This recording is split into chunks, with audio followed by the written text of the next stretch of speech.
Los PDET son programas de desarrollo con enfoque territorial. ¿En cuáles territorios? En aquellos territorios más afectados por la violencia, la pobreza, el abandono del Estado, los cultivos ilícitos. En las negociaciones de La Habana se seleccionaron 16 áreas que tenían esas características, que en conjunto tenían 170 municipios del país. Cerca de 6 millones de habitantes colombianos viven en las zonas PDET, pero es bueno contar un poco de antecedentes.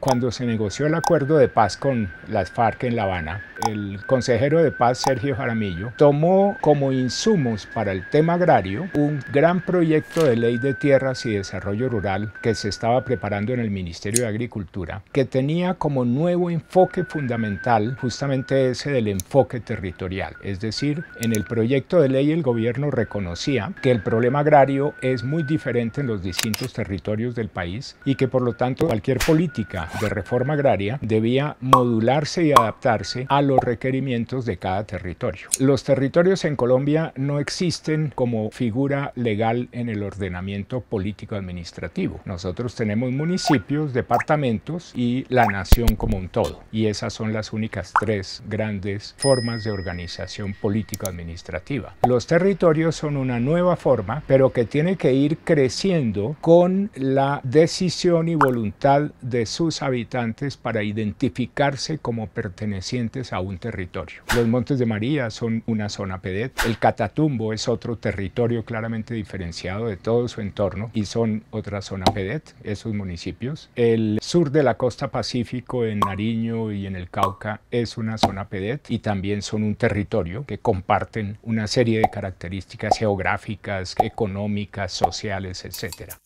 Los programas de desarrollo con enfoque territorial, para lograr llegar a ellos se hizo un enorme trabajo de consulta a las comunidades. Se consultaron cerca de 11.000 juntas de acción comunal veredales, cerca de 220.000 personas participaron en esa gran consulta sobre cuáles eran las prioridades de inversión que percibían los pobladores de cada territorio. Ese ejercicio después se fue concentrando por departamentos y por territorios para definir un plan de inversiones. En los 4 años del gobierno Duque se hizo una inversión grande en estas obras. La mayor parte eran pequeñas obras de infraestructura con impacto veredal o municipal o subregional. Otro de los instrumentos que se usaron para los PDET fue el que se ofreció a las empresas que podían hacer obras en vez del pago de impuestos. Con eso se trajeron nuevos recursos para los PDET. Igualmente la cooperación internacional funcionó bastante bien aportando recursos para las obras en los PDET.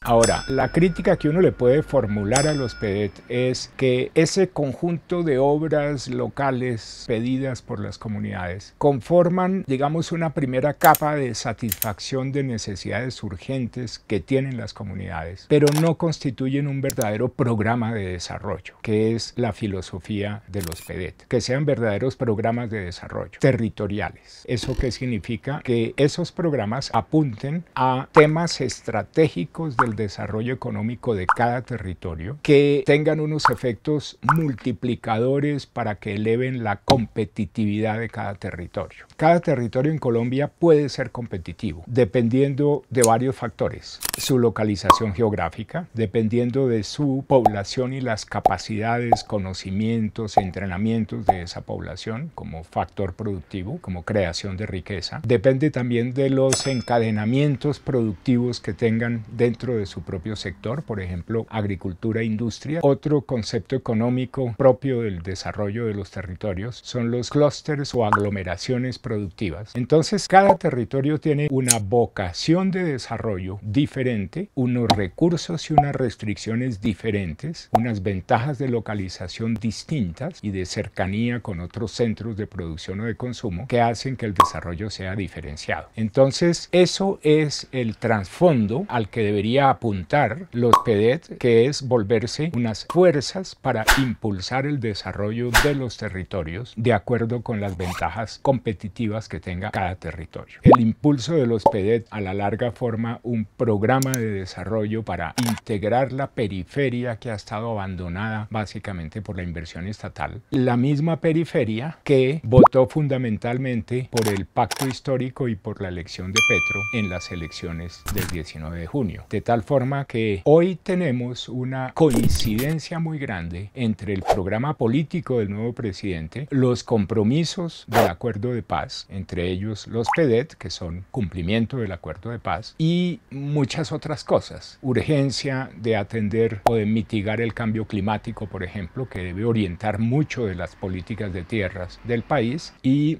finalmente, los PEDET también responden a un clamor popular por la atención a esos territorios abandonados periféricos.